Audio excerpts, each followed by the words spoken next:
Si tu appliques ton fond de teint directement comme ça, c'est sûr que tu vas te retrouver avec un teint épais qui se sépare. Je te montre comment bien utiliser les éponges à maquillage. Avant d'utiliser l'éponge, il faut que tu t'assures toujours qu'elle soit humide, mais ça ne doit pas dégouliner. Tu peux appliquer du spray fixateur sur ton éponge, mais il faut que tu t'assures que tu l'aies mouillé juste avant, sinon ça servira à rien. Si tu utilises une éponge qui est toute sèche, l'éponge va complètement boire ton fond de teint. À savoir que le premier ingrédient dans un fond de teint, c'est de l'eau. Donc le fond de teint va aller dans ton éponge et pas sur ta peau. Fais attention à la texture du fond de teint que tu utilises. Plus le fond de teint est liquide, plus il sera absorbé par l'éponge. Avec l'éponge, utilise plutôt des fonds de teint qui sont à base de silicone. Pour une application parfaite, je te conseille de prendre le fond de teint sur ta main et de le réchauffer avec tes doigts. Et tu vois ce que je fais? Je vais l'appliquer sur mon visage. Je ne le prends pas directement à l'éponge, sinon tout va être absorbé. Avec mes doigts, je masse le fond de teint sur ma peau, ce qui me permettra d'avoir une meilleure couvrance et éviter la perte de matière. Évite de tirer avec ton éponge, c'est comme ça que tu vas te faire des traces et que tu vas tout déplacer. Ton primer plus ton fond de teint. À la place, prends ton éponge et tapote délicatement. Évite de trop remonter au niveau des cernes, c'est là où on placera l'anti-cerne. Si tu souhaites un petit peu plus de couvrance, tu reviens avec ton éponge et le dos de ta main où il te restait du fond de teint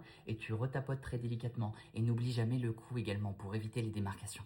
Et petit rappel, une éponge se lave tous les jours pour éviter la prolifération des bactéries et pour avoir une meilleure qualité de peau. Et pour ton anti-cerne, tu en appliques au coin interne de ton œil et au coin externe. Et là, tu ne prends pas l'éponge, tu vas venir prendre ton doigt. Ça va permettre de répartir la matière uniformément et ensuite, avec l'éponge, tu vas estomper. Dis-toi une chose, à chaque fois que l'éponge va toucher un petit peu de produit, elle absorbera toujours un petit peu de matière. C'est pour ça que je te conseille de tapoter au doigt en premier et d'estomper à l'éponge. Pour le bronzer, tu l'appliques toujours dans ta main et à l'aide de ton éponge où on a appliqué le côté fond de teint, tu vas très légèrement tapoter, ce qui va nous permettre d'avoir une uniformité. Et à l'aide de ton éponge, tu tapotes très délicatement. Le fait qu'on a déjà utilisé le côté fond de teint avec le bronzer va permettre de mieux fondre les matières et éviter de faire fond de teint et bronzer, une meilleure cohérence. Et pour le blush, c'est la même application. Avec ton doigt, tu estompes toujours sur ta main et tu appliques sur le bombé de ta joue. Et ensuite, avec ton éponge où tu as déjà utilisé le côté fond de teint, tu vas venir estomper le tout. Ça permettra d'avoir une meilleure cohérence et un côté beaucoup mieux fondu. Pour poudrer ton visage, n'utilise sûrement pas ton éponge. On a utilisé tous les produits crème avec l'éponge. À part avoir un teint super épais, ça servira à rien.